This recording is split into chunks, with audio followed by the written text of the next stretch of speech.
This episode is sponsored by Duramat Interlocking Floor Tiles. I'm Jonny Smith. I'm Richard Porter.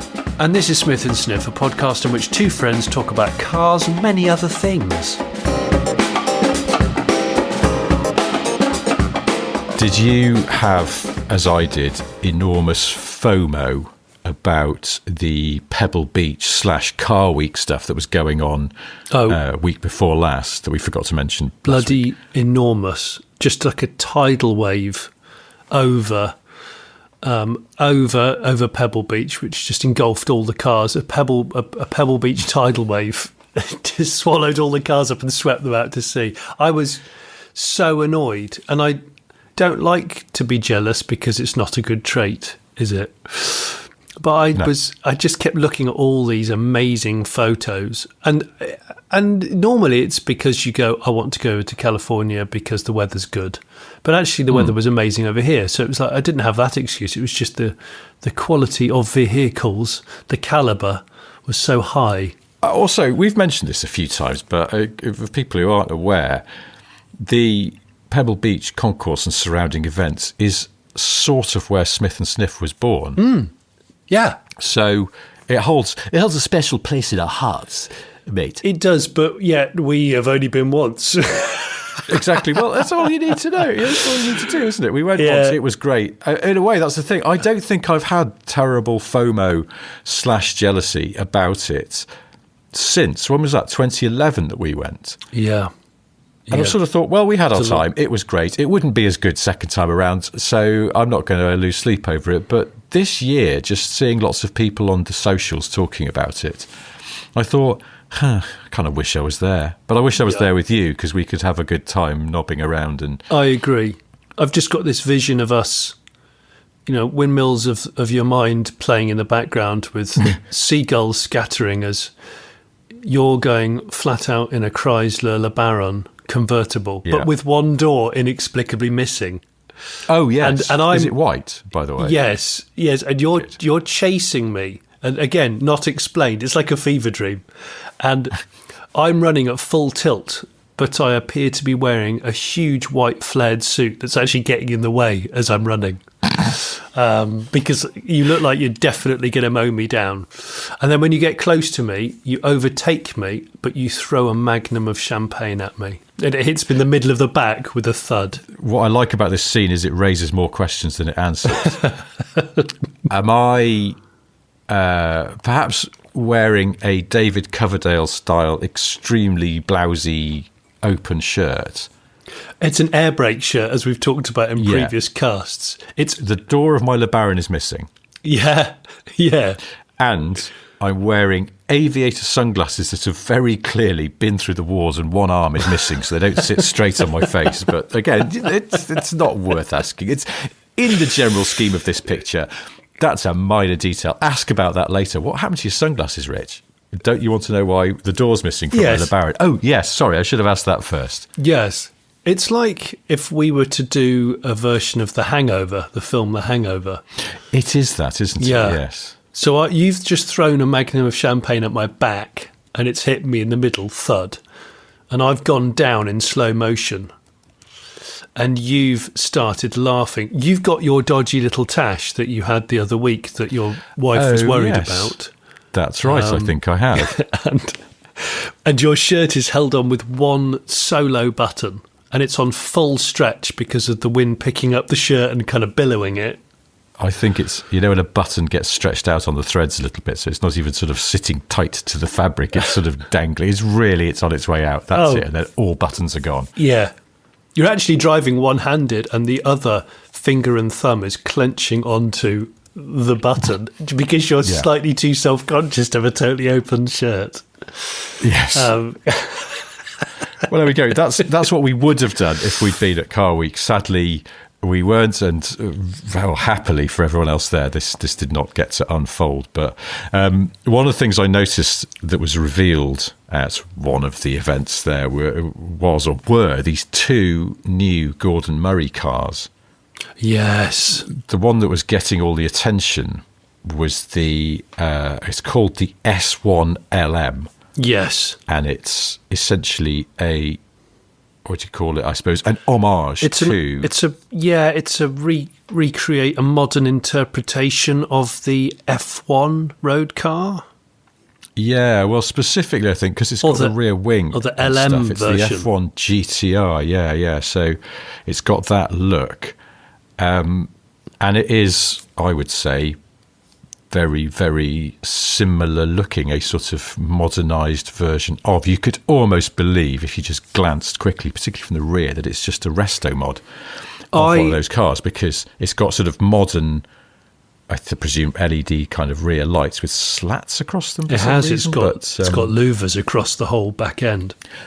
I think it's just to match in with the grille, isn't it? So probably, I wonder if it's something they wanted to do first time around, but just couldn't, because the lights on the F1 are effectively, they're off the shelf lights. It's brilliant.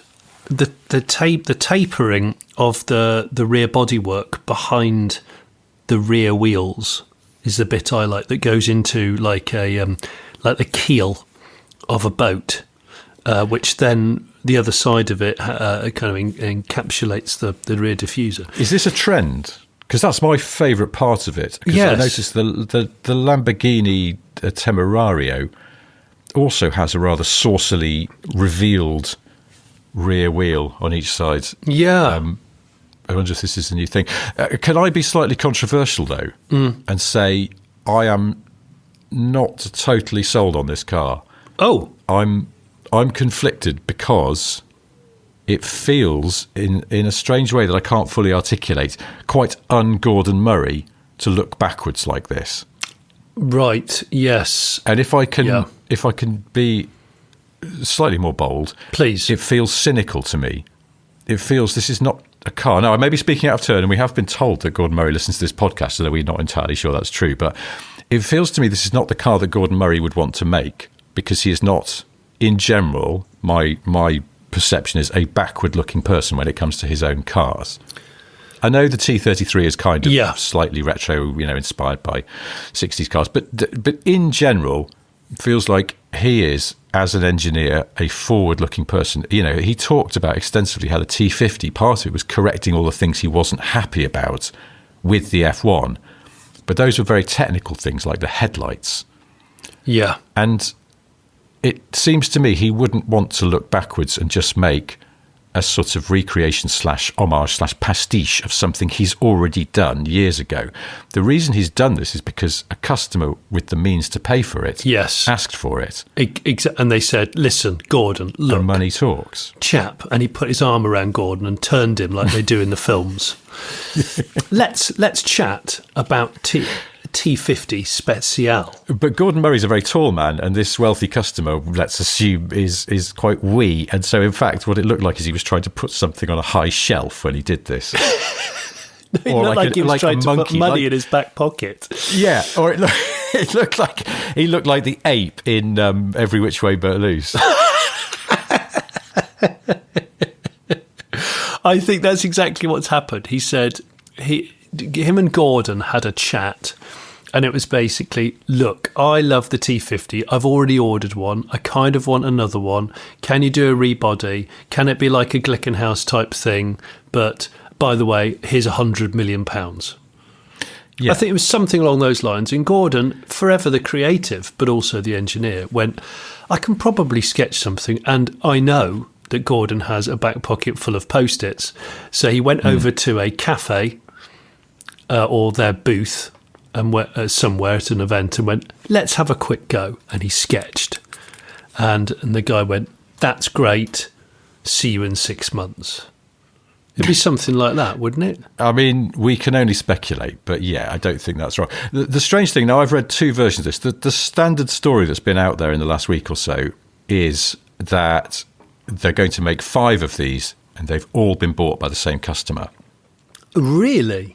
However, I've also read somewhere else that 3 of the 5 are going to the same customer. So I don't know what the true story is. I'm sure we can find out. Watch this space. We will ask. But we absolutely will. In the olden days, you just said, well, that's obviously the Sultan of Brunei or his brother Geoffrey. Yes. These days, not so much. So we don't really have a steer on who might have commissioned 5. I presume, sort of identical in shape, if not colour and trim, cars of this nature. But what the other problem I have with this, sorry to be a down on it, but it feels like everybody else has got a raging stiffy for it. So I feel like it's important to provide a counterpoint.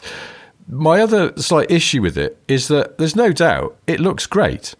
It sort of serves to remind us that the original McLaren F1 and Peter Stevens' styling on that car was really good and timeless. You know, it is sort of, it occupies itself. It looks like an F1. It doesn't really look dated because it looks like a McLaren F1. It has that strong enough identity and those great proportions and everything.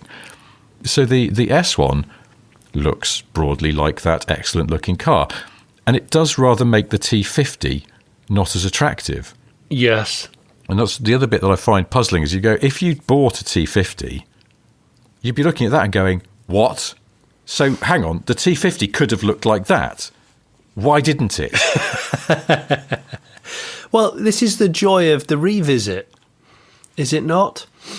Because if Gordon had just, if GMA had just done the F1 again in terms of aesthetics, there could have been a whole barrage of people, and probably not that many people actually, not a barrage, could have just gone, but you've just brought the F1 back. But because the F1, it was only one car, and it's whatever it is, it's 30, isn't it? It's 30 years old. So you go, well, we've waited 30 years, it's fine. But I agree with you. I think I prefer this to the T50, but that's because I probably said it before. I think the fascination for T50 for me is the engineering and knowing what's gone into it beneath the skin. The skin of it, the front doesn't do a great deal for me. I like the back. I actually prefer the T33 visually, but of course T33 you can't fit three bodies in it, so bit of a shame. The other thing about this S1 is that stops it from looking too retro is the fact that it hasn't got the F1 wheels, the softline. That's what's always dated the McLaren F1 for me, is those softline alloys. Because if you remove those and put, I don't know, Speedline type wheels on it, for example, that kind of stand the test of time a little bit, you can't era date them so much. And this one's got fairly squared off edged 5 spokes. You just go, yeah, okay. But the McLaren F1 alloys, I always, as someone that's quite nerdy about wheels, I always wanted to change the McLaren F1's wheels. But hey, I'm such an authority on the subject compared to Gordon Murray. Well, so there's that. I think because the wheels on this S1 are supposed to look like the ones on the original F1 GTR, which were OZ Racing wheels. So I know what you mean. I personally, I don't mind the wheels on the McLaren F1. I think they're not overdone. But yes, they're a bit. They're of their time, aren't they? They're a bit soft, maybe, but they're soft, and that was a '90s thing. You only need to look at the Escort Cosworth for another absolute. Oh my god, banger those of are too soft soft. line. Yeah, those are too soft. Those are like, did you leave these by a radiator when you were doing the clay modelling? It's in fact, speaking of its time, there's a picture that I saw somewhere. I think it was in the Peterson Museum next to the F1 they had on display, of Gordon Murray and Peter Stevens looking at a full-size design drawing, I think, of the F1 rather than a clay model. And the voluminousness of the trousers and shirts is epic, but so of its time. Of course it is. It's the very early 90s. Pleater Stevens. Pleater chinos. Pleater Stevens is pleated chinos. I can imagine. I've got to see this photo now because I can just imagine. I'll try and dig it out, and if I find it, I'll stick it on the Patreon. Yeah. Must be amazing. It's incredible. It's like, did you watch that clip I sent you of Jasper Carrot's, what was it called? Carrot's Confidential was the show in the late 80s. I did. And the first episode of that is on YouTube, and his clothes are, I mean, there's a reason that was filmed in a studio rather than outdoors, and it is purely because if there'd been a light breeze, Carrot would have been raised into the air like a kite. Carrot never did beach walks in the 80s, never. I just don't remember him being such a loose clothing enthusiast, but I suppose everybody was. That's the point. It's like he wasn't an exception. He's just wearing, the clothes of the time. Well, and it's back now. This is the thing. Lots of loose clothing, and it's great because the hot weather conditions that we've had in the UK anyway, this unusually long summer, is perfect for the loose clothing. Anyway, look. I found the picture, by the way. Have a look at that. look at the looseness. Oh, that's amazing. Also, we will put this picture out there, but it's worth noting that on the design drawing, the F1, which looks broadly like the car we know, but has got some very different 6-spoke, it's got some directionals, angle spoke wheels. Now, yeah, I'm hoping if they were planning this, they were going to have them handed so that the other side would the angle would be pointing sort of forwards effectively, because that always jangles my OCD when the on one side the spokes then, like when the XR3i and the RS Turbo Escorts got facelifted in 86, they put angled spoke wheels on them, but of course they weren't handed because Ford wasn't going to spring for 2 sets of wheels, so they just look wrong from one side. I bloody love that photo. I'm thinking that for one of our live shows, the back end of this year, we should find some attire, some late 80s, early 90s business attire. So not a full suit necessarily. Yeah. Could be a chino and smart shirt combination. Maybe it is the time for Smith and Sniff to have ties. I don't know. I'm just saying. I'm forever disappointed in myself that I gave away a suit that I had. My parents bought me a suit for, I think it was my cousin's wedding in 1991. It was incredibly baggy. It was double-breasted. Oh, wow. And it had it was a sort of... Is it quilted? Not tan. It was quite light colour, but then it had a very thick, darker coloured pinstripe to it. Sand? Was it like the colour of the current Land Cruiser, the best colour for the current Land Cruiser? It was not far off that. Yeah. Land Cruiser suit. Yeah, but the looseness, it was so loose. In high wind, it would get a ripple on across its surface. Oh God, yeah. No, that's the thing. It was dangerous to wear in above a certain wind speed. But look, before we forget, I have to change the subject, and I have to say something I promised one of our listeners I would do. Do it. Which is we don't generally do shout outs, do we? No. And in fact, so there's a listener called Luke, and he said, "Hello, gentlemen. No insults here. I want to try and keep you on side. I know shout-outs are very Radio 2, but could you possibly give a shout-out to my good friends Jack and Essie, who got married on the 13th of August? They're away off to the south of France in their stunning Porsche 944. Pictures attached, complete with Smith and Sniff sticker. Now, surely enough, here is a picture of a lovely red C-Reg 944 on..." They sometimes call them the cookie cutter wheels, don't they? Those Porsche wheels that I always think are an underrated Porsche wheel. People get all excited about the telephone dials and those flat-faced ones that a lot of 944s came on. I think these cookie cutter wheels are really nice, particularly in silver, as they are on this car. I've got time for people that don't change them, because most people do. They do, don't they? They muck around and they put later wheels or different wheels, and it's just like, no, leave it be. And that is exactly what Jack and Essie seem to have done here. So I checked in with Luke and I said, sorry, 13th of August has already passed. Presumably they've already driven to the south of France. But in the hope of catching them on the return journey, I just wanted to say congratulations to Jack and Essie for your recent wedding, and hope the road trip is going well in the Porsche. Congratulations, and great car choice. Obviously, I've had a bit of rear gearbox Porsche saturation going on the Late Break Show recently, and the feedback's been lovely. So many people have gone, I'm not really into Porsches because 911s get all the limelight, etc., etc. But having seen 968 CSs and 924 Turbo S's and all the kind of underexposed Porsches that are often much more affordable, got a bit of a thing on for them. So, yeah. That's a good point. I watched that video and I was thinking, now 968 Club Sport, what a car. Yeah. People haven't seen this, go to the Late Break Show channel. It's, 2 weeks ago that video was released? Yeah, it would have been about a fortnight. It is a good chat. But the guy's lovely, James. Yes, what a nice guy. What do 968 Club Sports go for these days? I didn't bother to check, even though I was sort of watching the vid going, I think between about Ropey maybe late 20s and Immaculate maybe 40.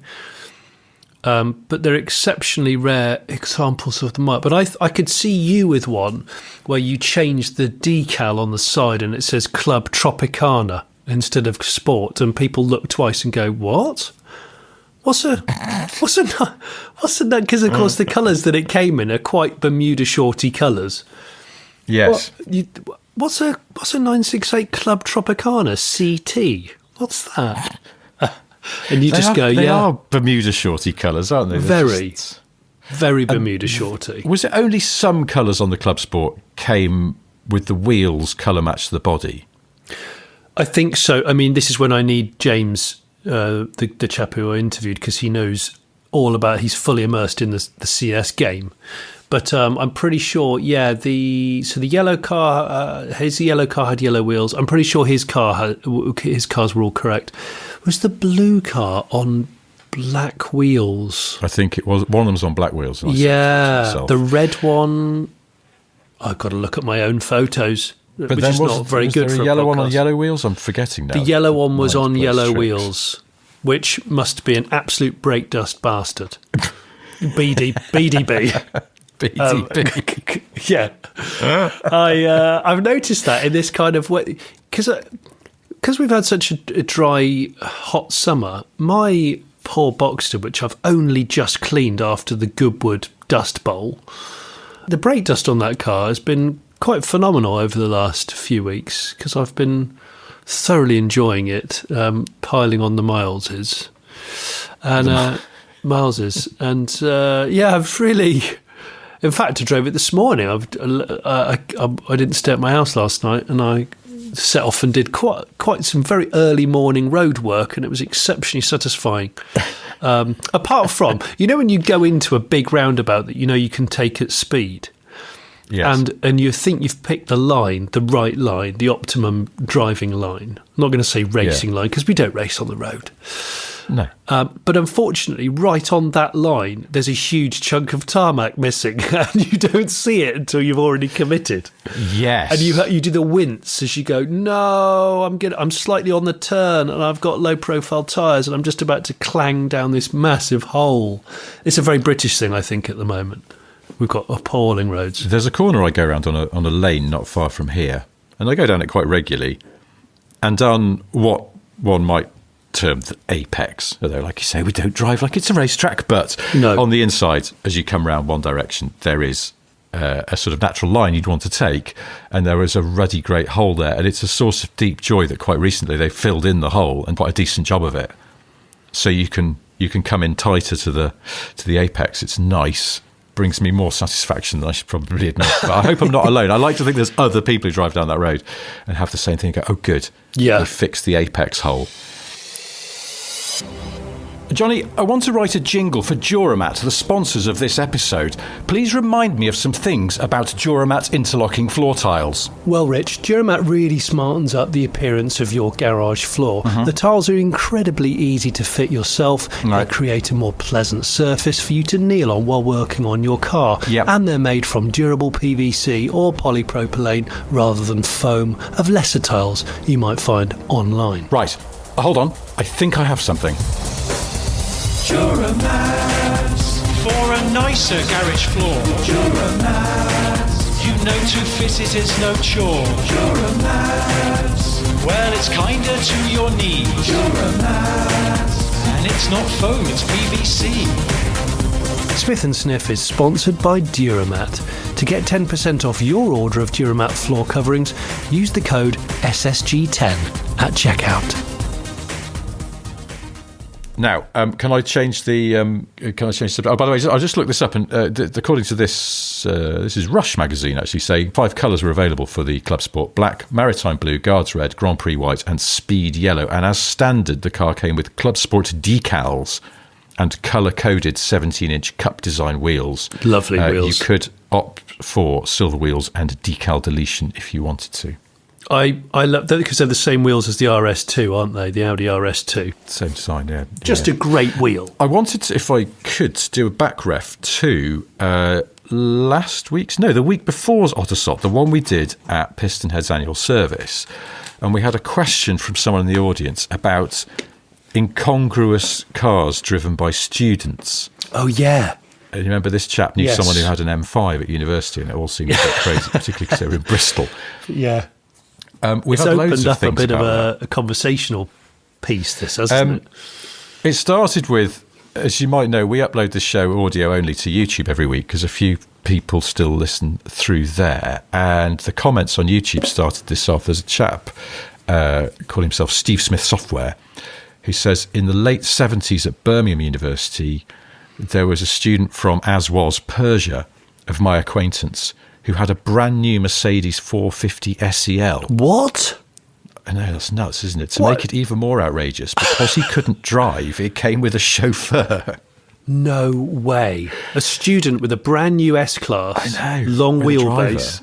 He concludes by saying, I really wish I had photos of what the street looked like when his family came to visit, but I'm sure you can imagine. Jeez. Was it like Coming to America, that scene when yes, the whole family, they were in S-Classes and they turned up in a dodgy part of New York, didn't they? Like Harlem Queens.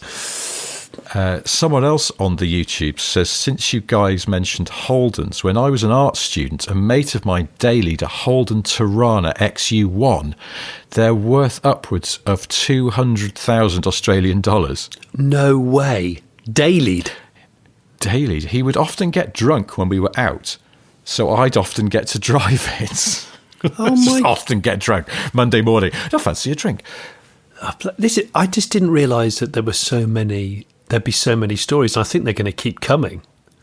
Well, especially international students. It's the thing. So someone else on YouTube says there was a Viper and a Rolls Royce in my high school.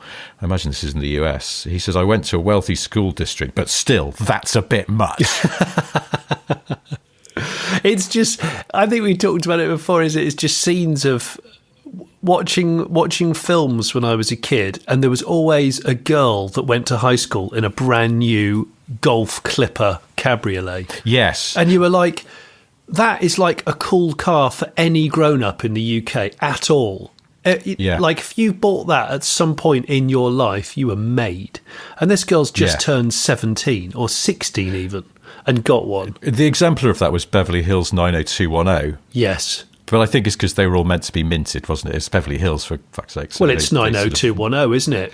Well, exactly. Do you ever go on an American website that you just want to browse, like the Chevrolet website for research or whatever, and it says, please enter your zip code? And the only zip code I can remember is 90210. So I can't remember, like, my in-laws' zip codes, but 90210 does the job. We had an email from someone identifying themselves only as Australian listener. Brilliant. Who says, during my university days, I was seeing a girl that was quite well off.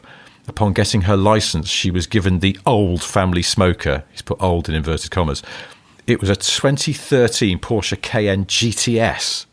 Oh, I read this. I read this letter. Yeah, this is a good letter. He says, at the time, I had a Toyota Celica, making her a step Celica lady, which is an excellent or is it Celica lady in waiting, would you call it? Maybe so, yes, because if they'd... anyway, he says, we attended a remote university and our peculiar cars were, to my enjoyment, quite attention-seeking, especially when I put my Celica on race suspension and chopped the exhaust off.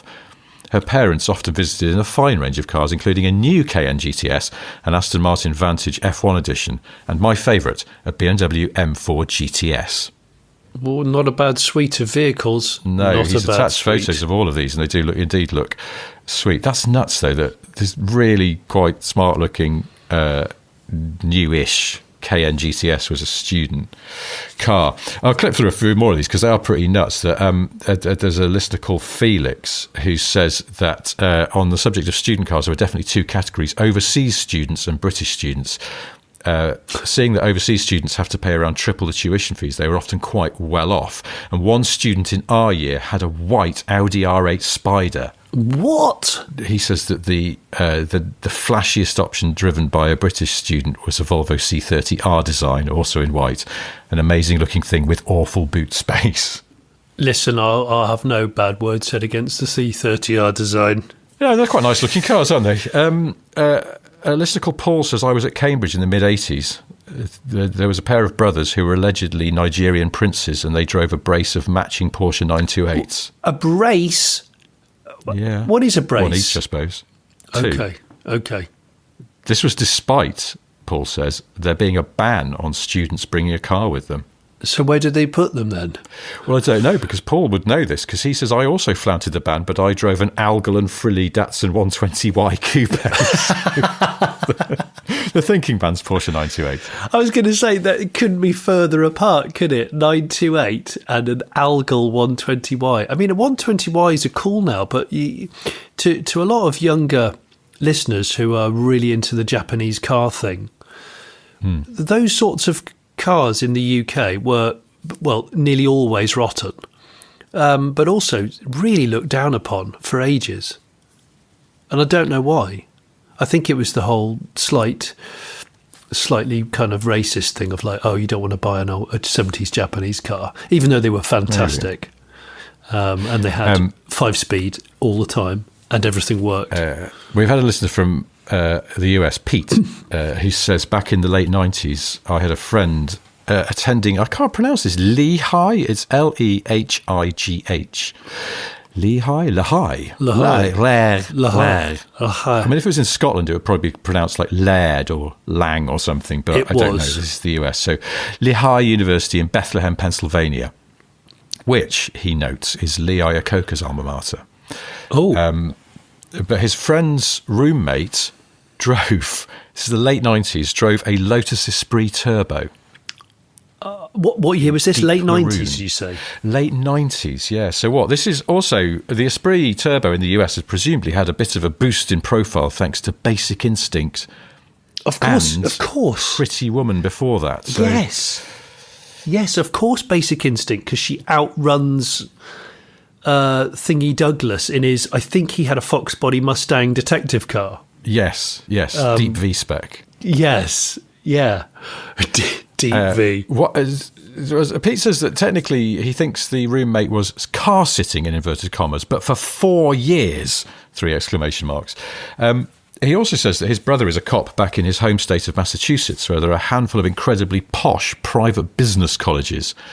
One of them is called Babson College, and when the students aren't being dropped off in the family helicopter, they're driving at breakneck speed down the dark, narrow, windy, leafy lanes in all sorts of Ferraris, G-Wagons, GT3 RSs, Astons, Bentleys, etc. They get ticketed so often they must be responsible for about 20% of the town's operating budget. Bloody hell. I know, this is bananas.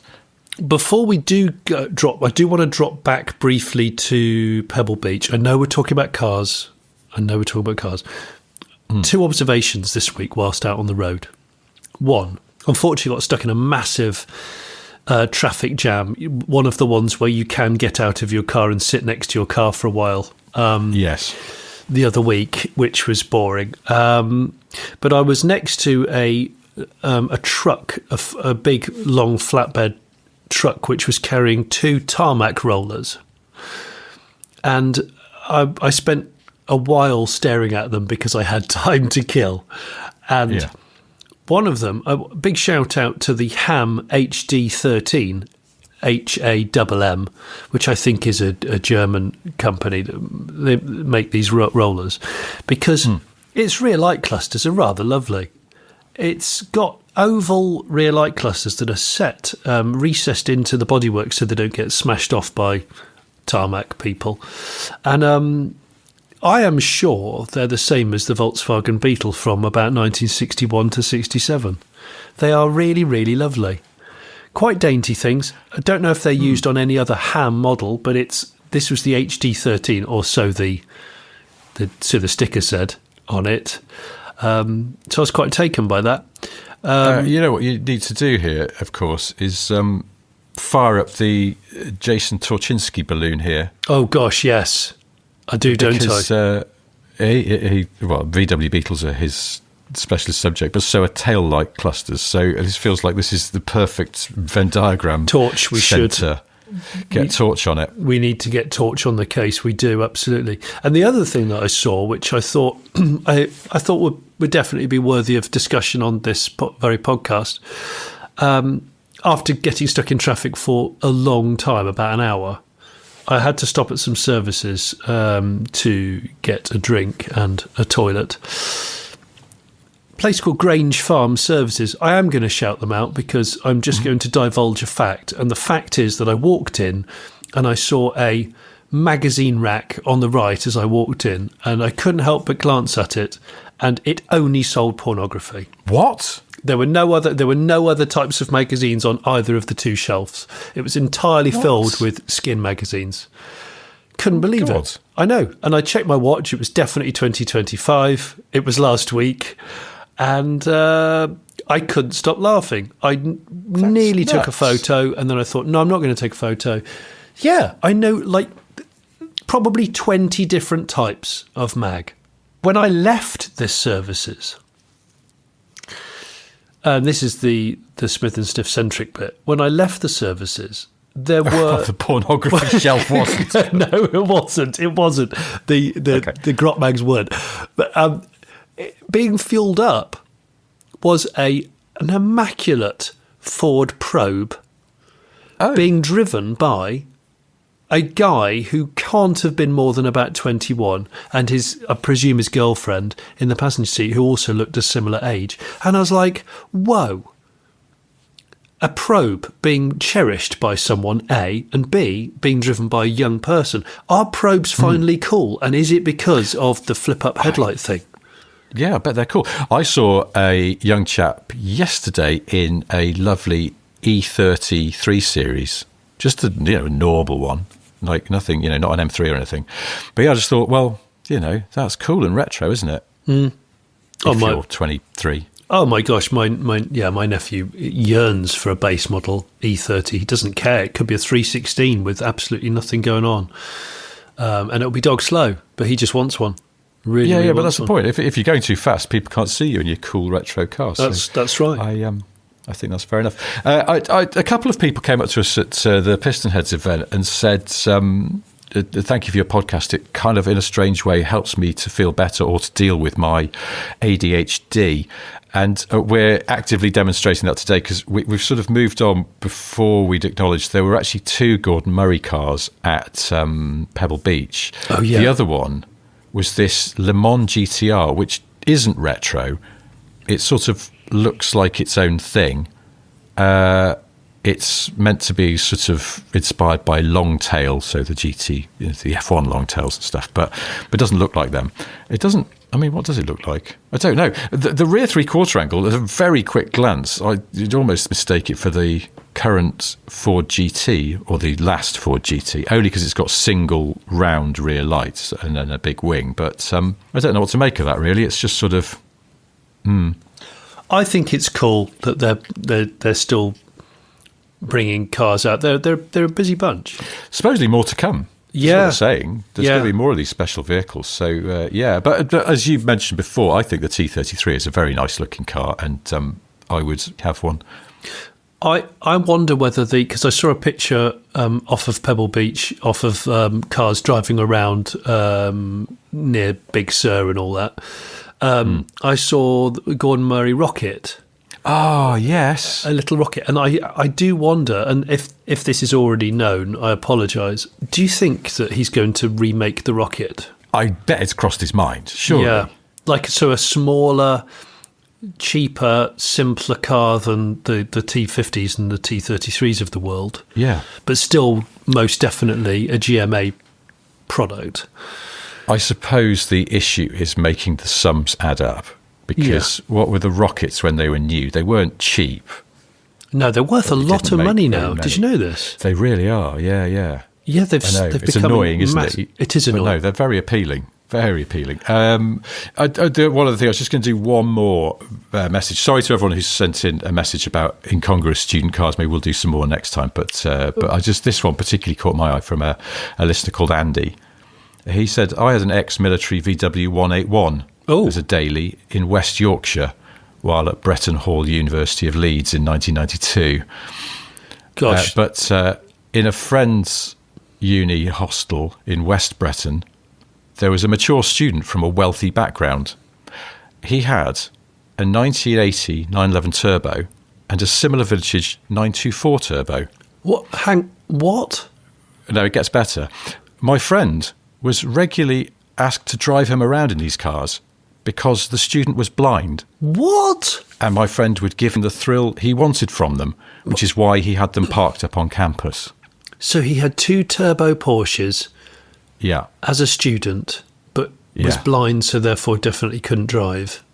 Yeah. What? He would, I guess, just invite trusted people to drive around in them for a bit to get a thrill. Yeah, it's really amazing. Cool, but also 2 cars, not just the one. I mean, one of those would have been more than enough. Sorry, there's just one more that caught my eye, which is from a listener called Sarge, who says, when I was at medical school, towards the end of my 3rd year, in 2004, there was a guy who had wealthy parents in India, and they bought him a red Ferrari F355 Spider with beige leather. It was the talk of the year, naturally. As a medical student, good. I know, worse than that. As a medical student, Sarge says he used to take it to placements. It was quite the sight, given that we were in East London.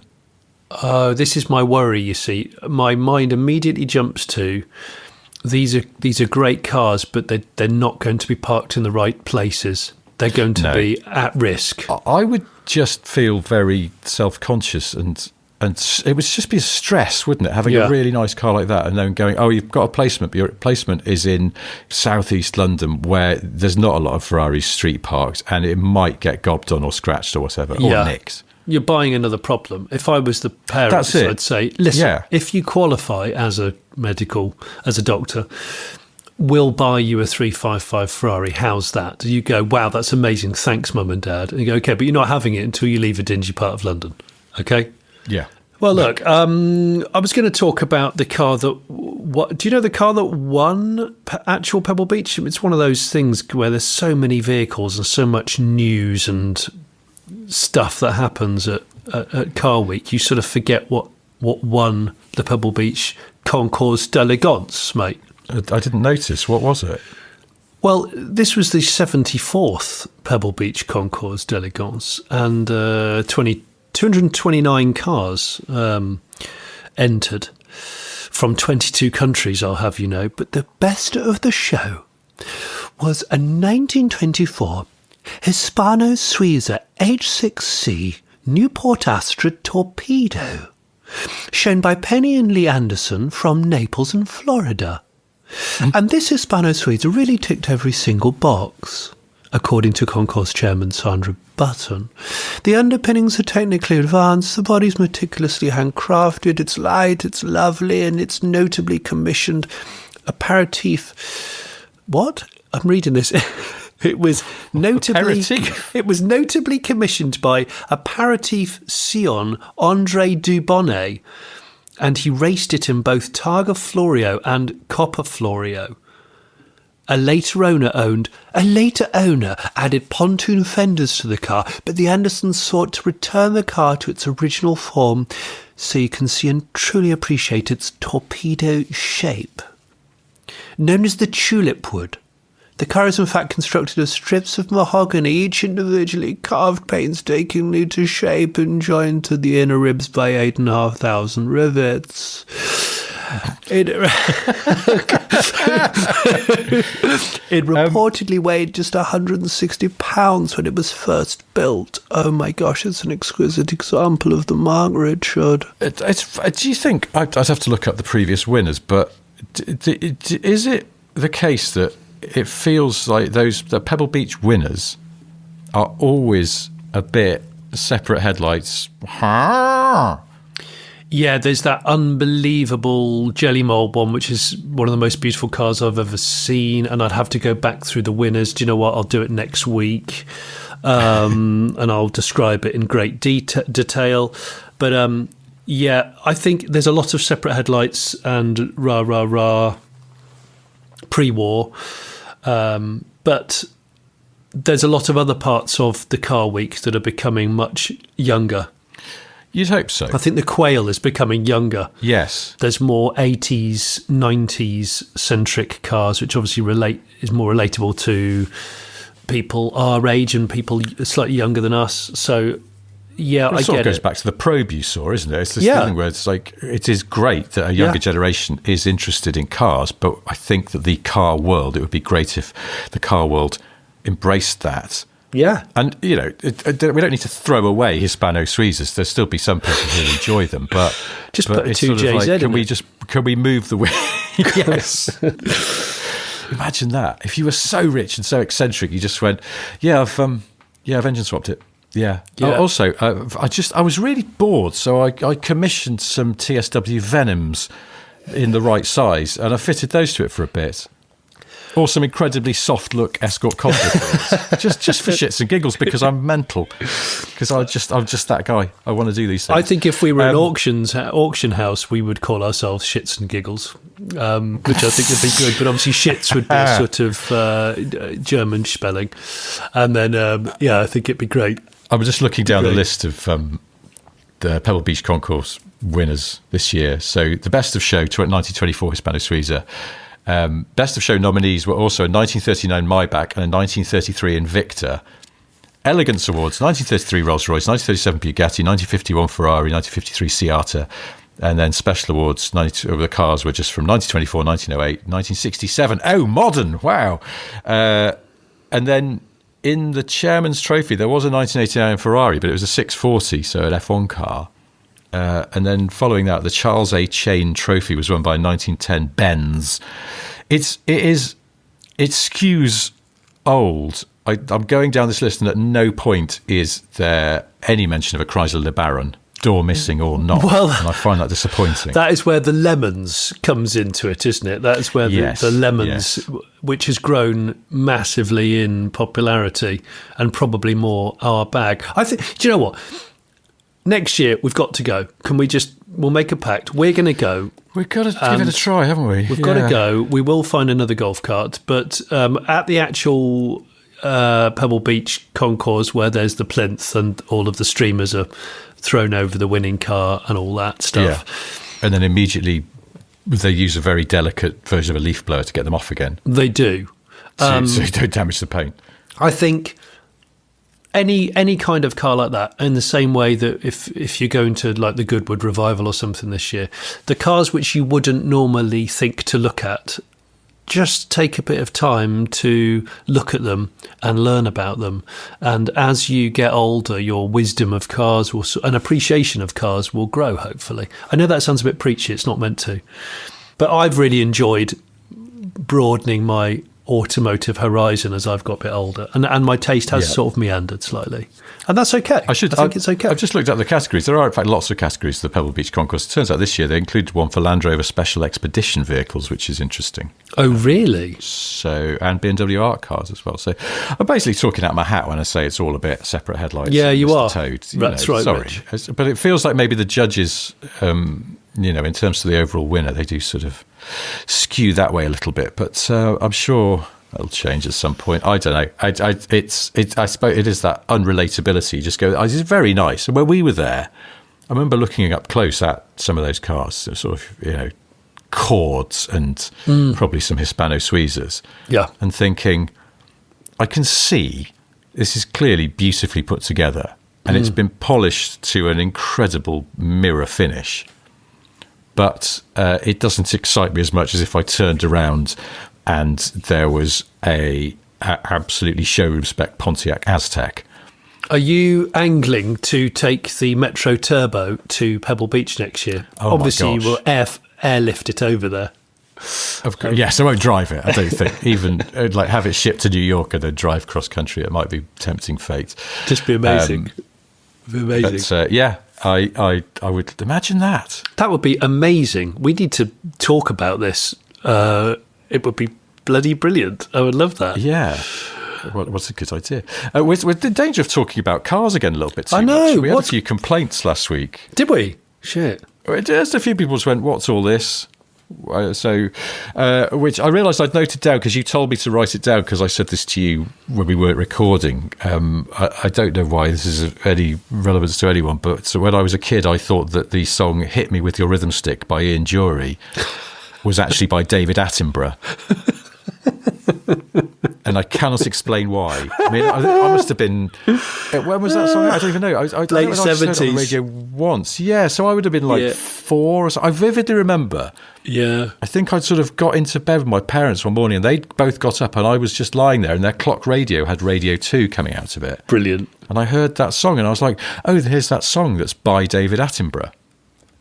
But in my head, I think it might be because at some point I'd seen Attenborough on the TV with a little stick, a cane or something, as he was exploring. You're so weird. And I assumed he'd written a song about his rhythm stick, and but that's it. In my head, it made perfect sense.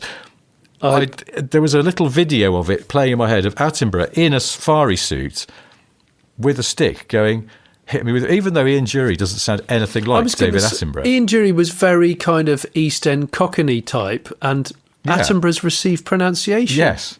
Old school BBC. 1979. So that would that would figure, because I'd have been 4.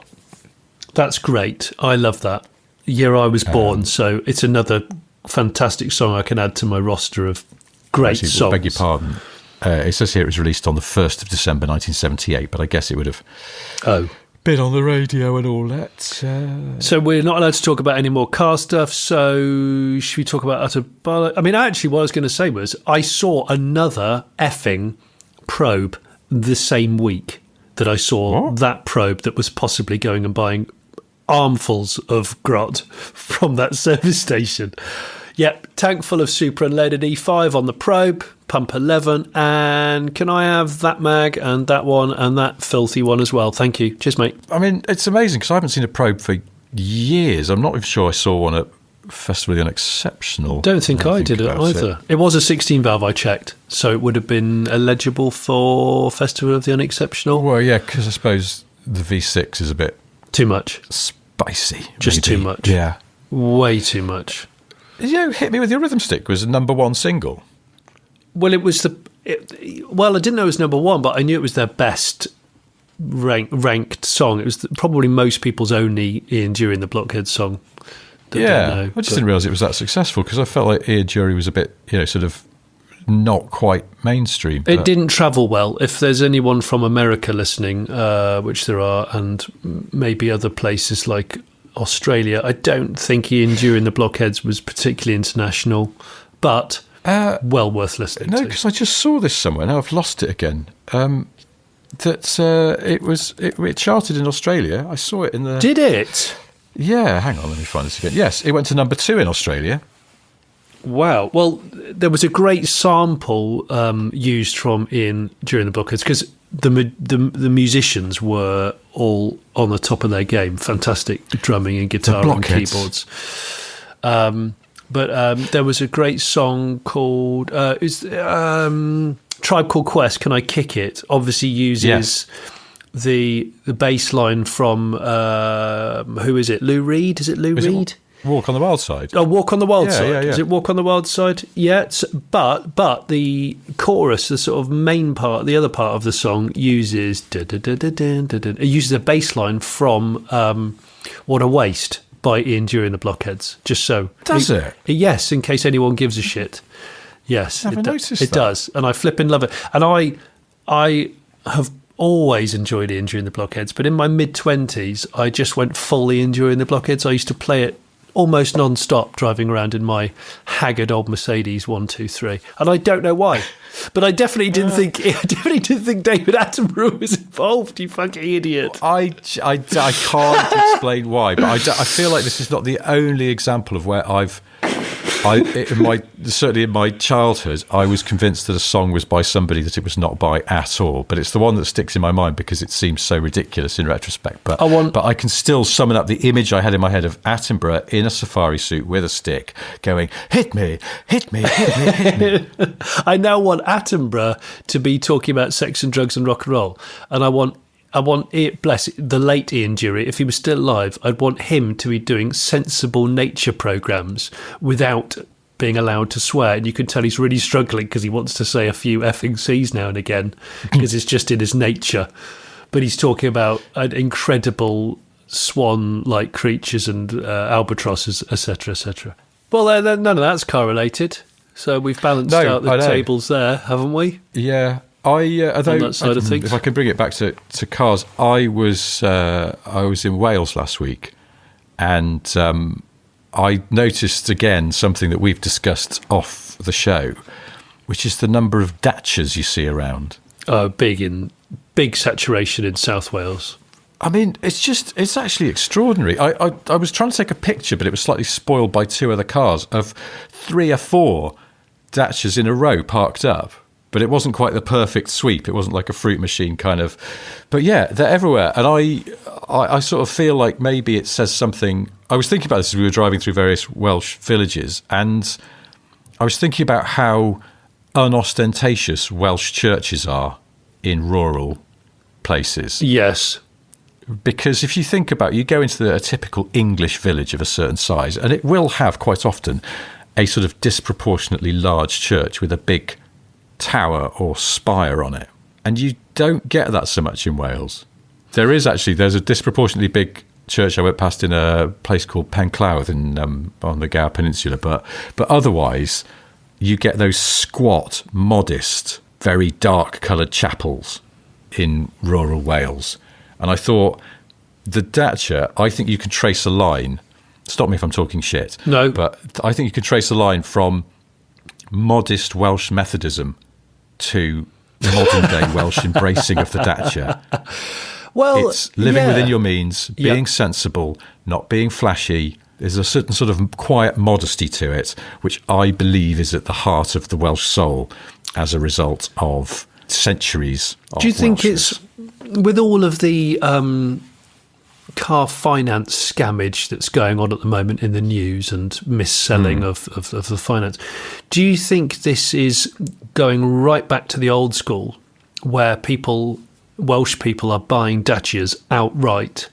Old school. They go into a Dacia dealer and they go, I really want a base model Sandero. How much is it? It's 14,995. Right.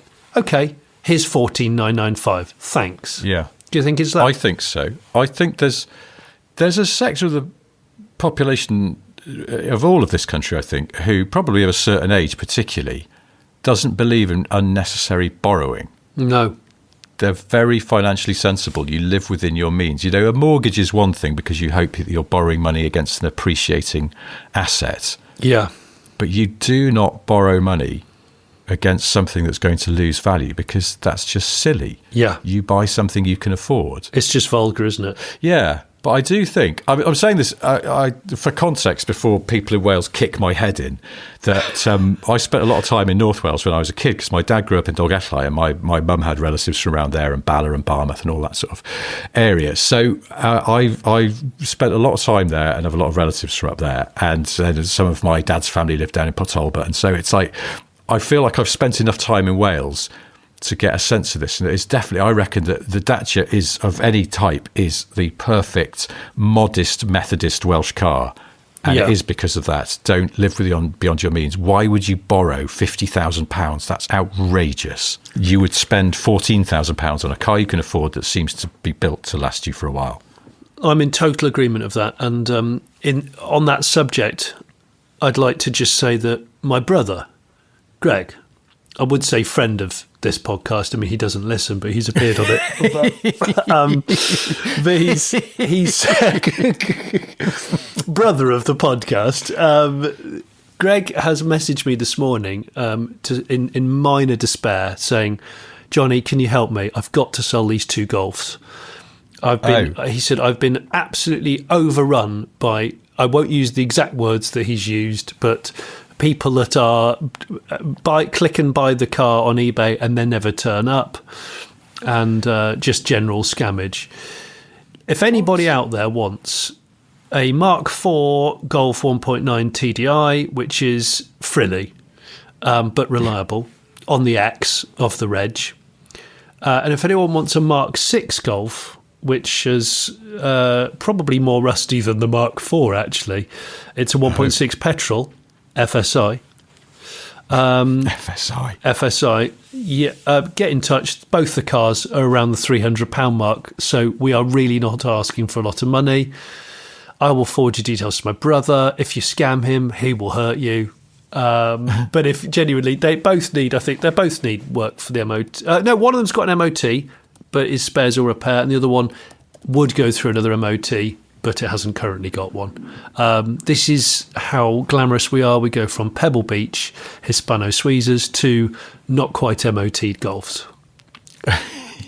So there we go. I've lost track of your brother's golf collection now. But anyway, yes, I suppose we might be tempting fate here, but if you want frilly £300 Golfs, drop us a line and we will forward serious offers to Johnny's brother. Yeah. Thank you, please. Right, well, we should wrap this up, but before we go, I have three things to tell you. They are, first of all, Johnny is engaged in an unusual new project to set up a whole college in which he will teach people how to be the former lead singer of Marillion under the working title School of Fish.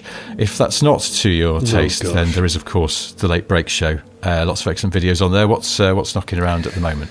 Well, we've just had a not quite barn find, a driveway find go out, which if you have a look at that, that's a Mark 1 Escort Mexico that's been owned by the same chap since it was a year old.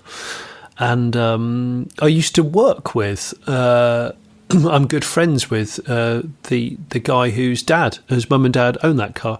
So I've known about that car for about 20 years.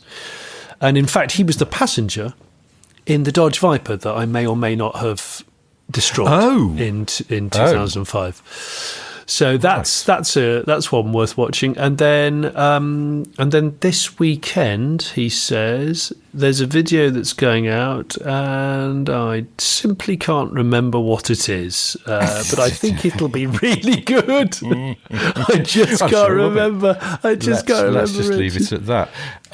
But I put a lot of videos out. You can't expect me to remember I know, that's everything. the thing. You're prolific. Second thing I wanted to mention is that we recently appeared on the Waymo channel. They sit outside car events and chat about the cars that are going by. Quite annoyed I didn't think of it because it's a really good format. Well, they invited us on again at the end of Festival of the Unexceptional, and that is now live on YouTube, available as a podcast, and various bits and pieces on Instagram and all over their socials. So go and watch that if you're very we get annoyed by a very, very fast motorcycle rider, don't we? Yes, and that was annoying, wasn't it? And I think we talk a little bit too much about grand designs. But do we? I don't remember those of that. You who don't like us talking too much about cars, go and check out our appearance on the Waymo channel, because we definitely get distracted there. And the third thing I was going to... Well, actually, I'm going to pivot my final fact, just because we were talking about Ian Jury and the Blockheads. Yeah. And the Blockheads, very proficient musicians, as you mentioned, actually played a lot of Relax by Frankie Goes to Hollywood, because producer Trevor Horn wasn't happy with the musicianship of the actual members of Frankie Goes to Hollywood. They were, or I think a lot of them are still alive. The Blockheads are great musicians. You should listen. There's a song for everyone with Ian Dury and the Blockheads, but they're very British 70s. So very. All right, well, that's quite enough of all this. Just stop it, Richard. Stop it. I know, just stop. For God's sake, just FFS. stop. We'll be back on Friday with another answering your questions, back on Monday with another show. Until then, goodbye. Cheers, mate. Thanks, mate. Bye. So you've enjoyed this podcast, but you've had a thought. Is there a way here today that you could show support? Well, you could join our Patreon, what wonders that it brings. Early shows and extra notes on that side of things. You could buy our merchandise, we've mugs and hats but still no ties. One day we will make those pies, but in the meantime, guys, hey guys, like and subscribe, and maybe leave a nice review. Like and subscribe, we know you know just what to do. Like and subscribe, we don't want to take the piss. Like and subscribe, but we were told to ask for this. Like and subscribe. Like and subscribe. subscribe. Like and subscribe.